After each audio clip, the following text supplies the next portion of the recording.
Hi, Mark here. Hey, you can buy a Craig router table for about $500 if you're loaded, but I'm not, so I built my own for less than $100, enjoying and learning the whole way. Here's how I did it. I made the router table from a piece of laminate countertop because I wanted a durable but fairly slippery surface.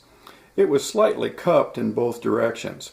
A router table has to be perfectly flat, so I used my table saw to score the bottom 3/8 inch deep in a checkerboard pattern, making it somewhat flexible.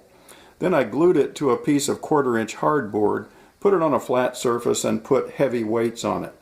When the glue dried, the tabletop was perfectly flat. Using a flush trim router bit, I trimmed away the excess hardboard from the outside edge. Next, I edged the table with solid oak trim, mostly for durability.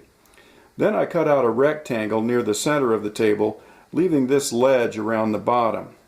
The ledge supports an insert to which the router is mounted.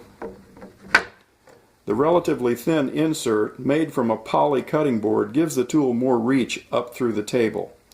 By shaving the ledge carefully, I leveled the insert so that workpieces would slide easily from right to left.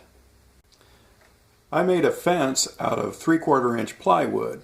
I screwed rather than glued the fence face to the base and to the support braces so that I could shim as needed to achieve a fence face that was perfectly straight and perpendicular to the table. And of course I had to cut out a notch to accommodate router bits.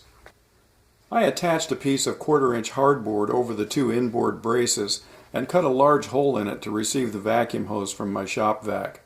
I glued a wood block here, which I drilled out to hold my most frequently used router bits. Originally, I used only these two C-clamps to secure the fence to the table, but it took two hands to position and adjust one of them.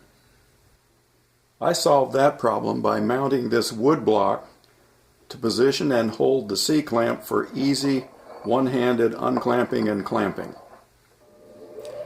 When I first built this router table, I put a short leg like this one at each corner and used it on my table saw. That worked well, but it was a hassle to switch between router and table saw, so eventually I built this cart for the router table.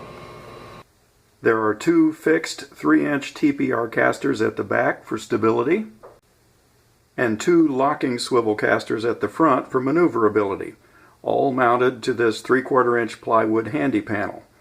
When locked, the front casters don't roll or swivel. I made the legs from rough throwaway 2x2s that had served as spacers between truck bedliners stacked on a pallet. I got them from my brother-in-law, so they cost me nothing. The legs are attached at both ends with common L brackets. I attached these hardboard panels to the legs to make the frame rigid. The panels were throwaways from my workplace, so they also cost me nothing. This mobile router table is very basic, but it serves my purpose and I can always add enhancements, like maybe a T-track along the fence.